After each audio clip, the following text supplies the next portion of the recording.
Hey guys, I am John Carrick, author of Legacy of a Mad Scientist and The Legend of Ashley Fox. Today we are looking at Conan the Barbarian 104 by Marvel Comics, The Veil of the Lost Women, or The Veil of the Devils. Seems most of these comics have two names lately. And this is an Ernie Chan cover. His name is right down here, 1979. So let's take a look. Veil of the Lost Women. Roy Thomas, John Buscema, Ernie Chan. This is good stuff.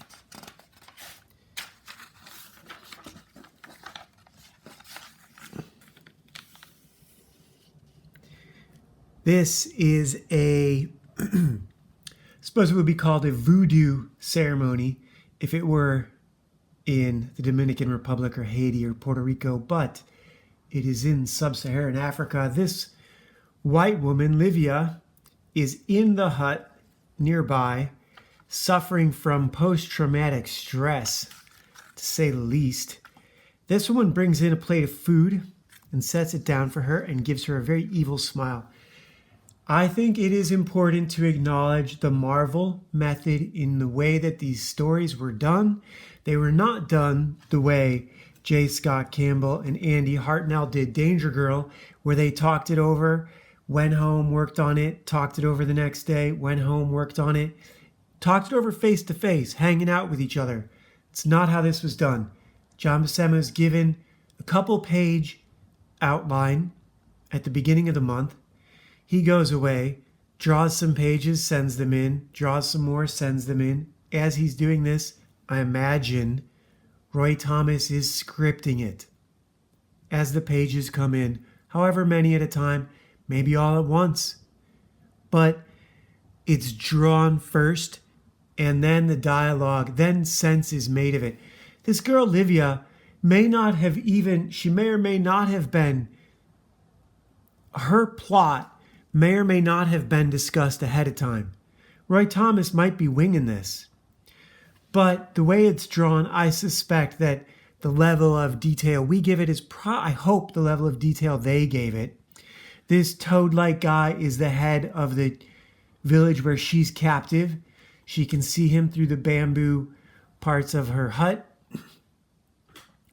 The way this food is set out before her, I don't know if you guys are familiar with Thomas Harris's books about Hannibal Lecter, Red Dragon. There's a few of them. There's one that discusses Hannibal Lecter's origin story. I don't remember the name of it. I read it, where his sister Misha and he were captive during World War II. And in this one, a similar thing is going on here.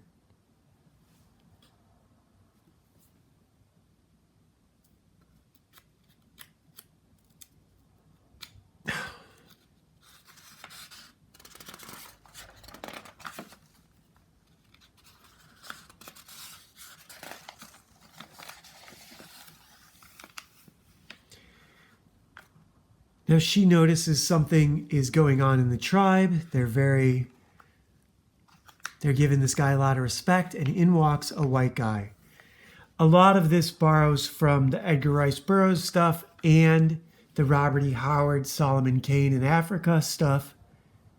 This is all narrated from a third-person point of view, from Livia's point of view, as watching from inside her hut.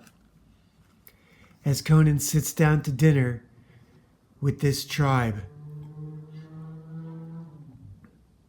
After dinner, they show him to his own hut. The king has to be carried off because he gets too drunk. Then Conan is shown to his own hut. As Livia watches all of this,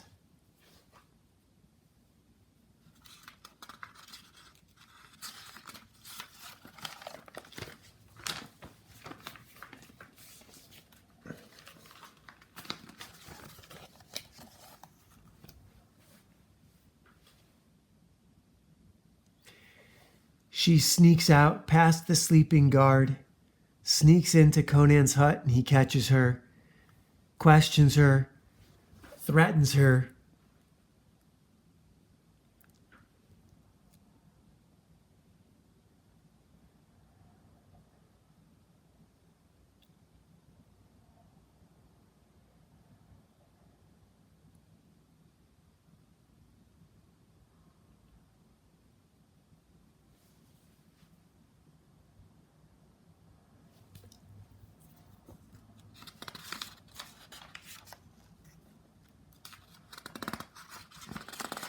See, okay, so I was sitting here being quiet about this because the dialogue, this happened a couple books ago, and someone in the comments said, I don't understand Conan's character.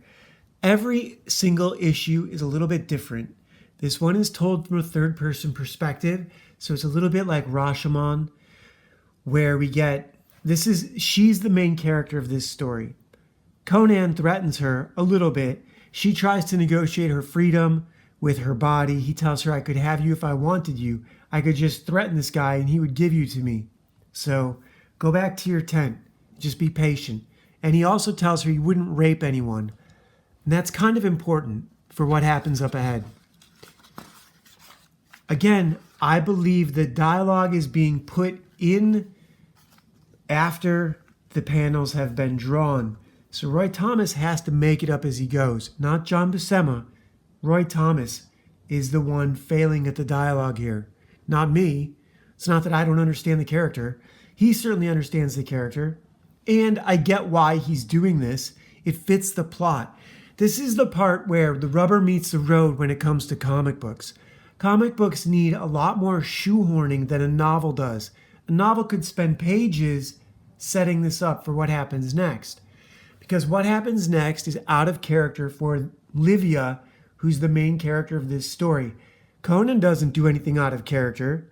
You can say I don't understand his character, but it's easy to understand. This is all very simple and straightforward. So the next night, Conan, of course, doesn't tell her his plans either, because she's just a slave girl. So the next night, she's a captive, not really a slave girl, she's a captive. She also explains that they killed her brother and fed him to dogs, to jackals. Now that's important because a few pages back here, it would have, now remember, Roy Thomas is writing this after John Buscema draws it. It would have been very easy to write in here that they tried to feed her brother to her. That's what I was thinking about the Thomas Harris, Hannibal Lecter story. That's what happens in World War II. A group of mercenaries capture Hannibal Lecter and his younger sister, and they cook his sister, and they feed her to him. And they could have written that level of savagery into this book, and they chose not to. And having chose not to, that means you have 5-6 panels here that are completely unnecessary. At least 4 panels that are completely unnecessary. And we don't need to, the whole thing about a brother is completely unnecessary, 100%. They don't have to say that, she doesn't have to say that she had a younger brother who was murdered and fed to jackals. It could be anything. This is Roy Thomas and John Buscema not having really open and clear lines of communication, in my humble opinion. It could have been a father who was murdered. It could have been a lover who was murdered. There could be lots of reasons Conan's choosing not to sleep with her. Most of the violence that's done in these issues is unseen. It's all in the dialogue and in the exposition. Now, not only, remember this, she's telling him this. We didn't see this. It's not in the exposition, her narration at all. She could be lying to Conan. He has to consider that too. And that's why he answers the way he does. Conan has been lied to by lots of pretty girls throughout lots of issues. I certainly have been lied to by lots of pretty girls. So I'm saying all that to explain what happens up here. Also, in the last issue, we had a guy demand Conan's honor, like oath of loyalty, and then wasn't surprised when Conan betrayed him, because you're in a land of people who don't take oaths of loyalty very seriously. And you could say that's not necessarily Africa, that's just the ancient past. You could say that's more the modern era than any other time in history. Man's word means less today than in any other time. So now she is watching as they sit down for another night of celebration.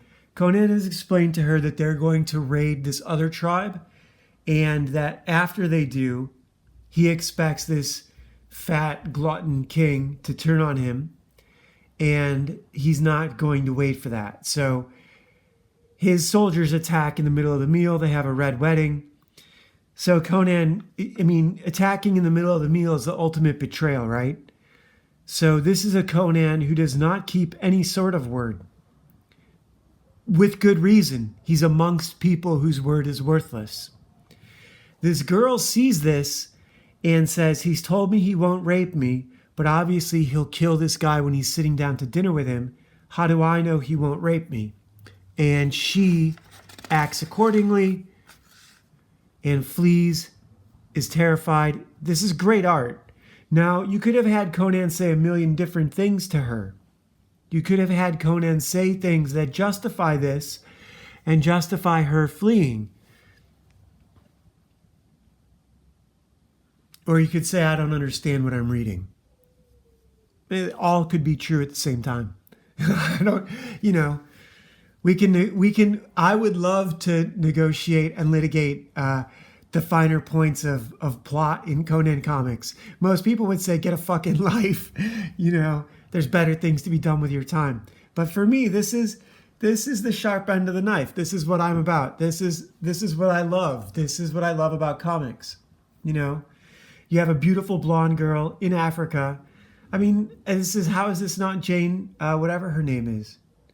Not Clayton, Jane Porter, I believe was her name.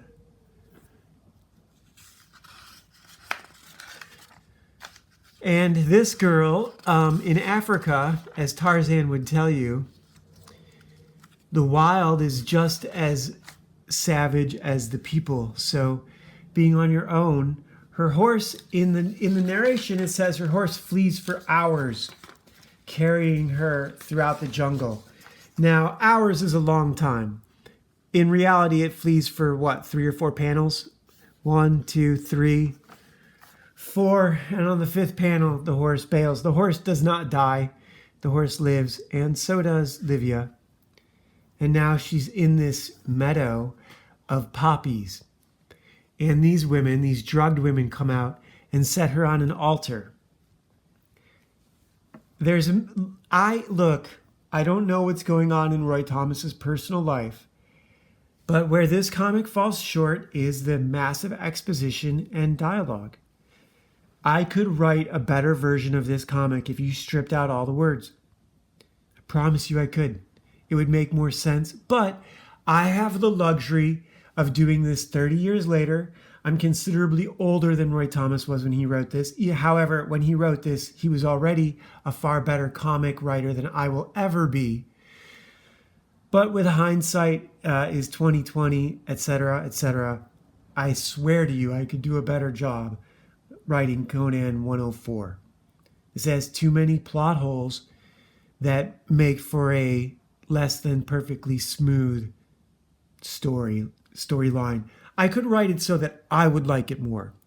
I guarantee you that. That's an easy promise to make. Any author should be able to make that promise. They should be able to look at this issue and say, I could do better.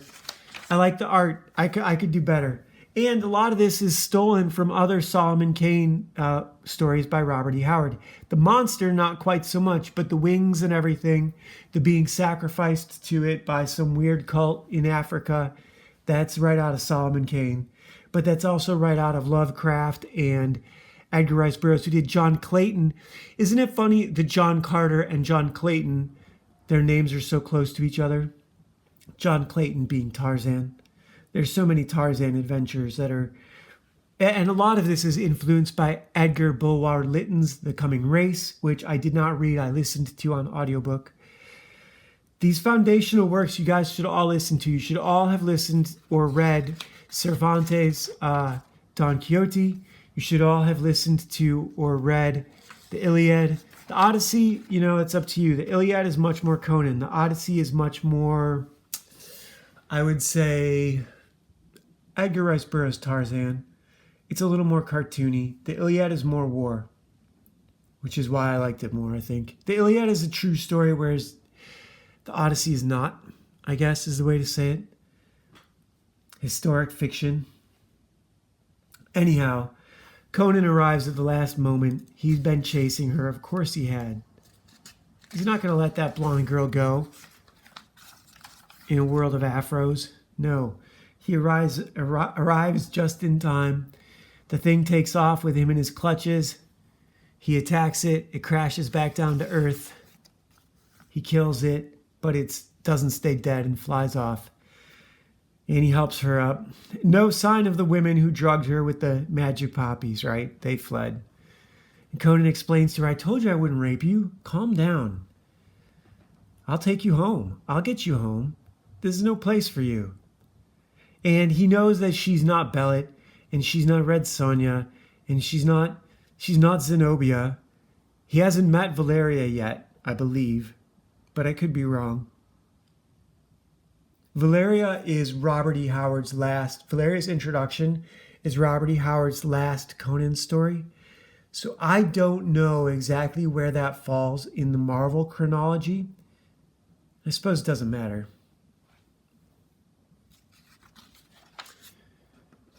$250.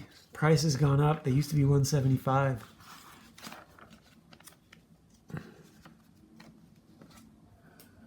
You've also got a World Fantasy Tarot card. This is the Six of Cups. Jesus, I can't read this. Jenny Greenteeth. I guess it's Jenny. Spelled with a G. It's Poison Ivy. Hey guys, I am John Carrick, and today we were looking at Conan 104. And this is pretty interesting. Again, Conan's entire thing, the entire theme of Conan is who can you trust? Who do you trust? How do you trust them? It's all about oaths and breaking oaths. And that's what this issue is about too. Funnily enough, that is also what today's Conflicted card is about. The Seven of Hearts, Conflicted Deck 3. This is Lexi. Lexi was also yesterday's card. Yesterday's card was about Mason. Lexi's sister has been murdered. This card says Lexi has witnessed firsthand the evil that people can do, and she has fled one group and has run into another one who is offering to take her in. What sort of signs, what sort of clues can tell you, how do you judge people's character? How can you judge whether this is a good group or a bad group? What sort of criteria do you use to decide whether or not you can trust someone like Conan, or these women who sacrifice her to some demon, or this fat goblin guy who fed her brother to his dogs? And I say fed her brother to his people. That's what I suspect. Or Conan, who betrayed that guy at the middle of dinner and murdered him and all his friends. So who do you trust? Who do you trust? And how do you know when you can trust someone? Here's a very easy way that I learned by getting lots and lots of different jobs, working out here in Los Angeles in animation as a TV editor. Worked for fashion, worked for television studios, worked temp agencies, worked all kinds of stuff. When you come in to get a job, they already know whether or not they want to hire you, as long as you don't embarrass yourself. If they need someone, they're going to hire you, especially if you're qualified. So if someone makes you jump through a bunch of hoops and they want to know about you and what they can take from you, what magic skills you have that they can exploit, that's a bad sign. When they bring you in and they show you everything that they're about, that they show you, okay, here's what we're doing, this is what we've got going on, this is what we've got going on. When that happens, that means that they're already sold on you, either through your resume or the recommendation that you got. When they're showing you everything and they want to impress you with the operation that they've got going on, that's because you've done a good job at your previous the places that you've worked, and your reputation has preceded you, and they want to show you the whole operation so you can see where you can fit in, how you can. That's a place where you want to work. That's where teamwork is what it's all about. Transparency in the pipeline, so that if you're good at X, Y, and Z, you can slot yourself in there. Companies that keep everyone in the dark about what everyone else is doing and don't want people at Station A sharing information with people at Station B, those companies were always doomed. The best companies I worked at, they want editors to share techniques with each other. There's the same thing with the military. Now in the military, so I was lucky. I went into the Marine Corps before Hollywood. In the Marine Corps, you might get killed. So the guy next to you needs to know how to do your job. And you need to know how to do his job in order for all of you to live. In the Hollywood studio system, it's not like that.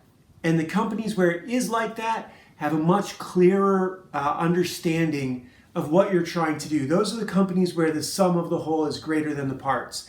The companies where they keep everyone in the closet and they don't let anyone communicate with each other or share hints, tips, and tricks, those companies always failed. Simple as. It's kind of like Ginny Greensleeves here. Learn what you need to know about, cooking, about food, about how to grow food. Learn what you don't know. Food is a big education gap for me, although I have to say, I made some awesome Kobe beef burgers yesterday. I've got one left. Cheeseburgers, really good. So yeah, today is brought to you by Legacy of Mad Scientist, Legend of Ashley Fox. 2 amazing science fiction fantasy books for you guys on Amazon, Smashwords, or right here on YouTube, and I'll talk to you tomorrow. Bye.